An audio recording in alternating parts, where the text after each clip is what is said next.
చేయబోతున్నాం wrong answers. మీకోసం అయితే 3 ఎపిసోడ్స్ ఈరోజు, రేపు వేరే ఎపిసోడ్స్ వస్తాయి, అది కూడా చూడండి. మా ఛానల్ పేరు జయరామయ్య, మీకు తెలిసినట్టే. నా పేరు భౌతిక్, దీని పేరు నైత్రిక. ఈరోజు అయితే రాంగ్ ఆన్సర్ స్టార్ట్స్. గాంధీ తాత ఏం చేస్తున్నాడు? గాంధీ తాత పోలీస్ ఆఫీసర్. నరేంద్ర మోడీకి ఎన్ని వైఫ్లు ఉన్నారు? 5. బెలూన్కి ఎన్ని పాప్ అవుతాయి? అసలు పాపే అవ్వదు. నరేంద్ర మోడీకి పెళ్ళి అయిందా లేదా? లేదు.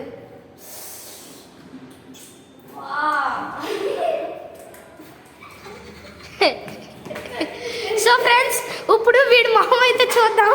ఇలా వచ్చేసరికి మొహం ఎలా ఉంది. ఇప్పుడు మనం నేత్రికని చూద్దాం. నేత్రిక అయితే ఇప్పుడు చాలా హ్యాపీగా ఉంది. ఇప్పుడు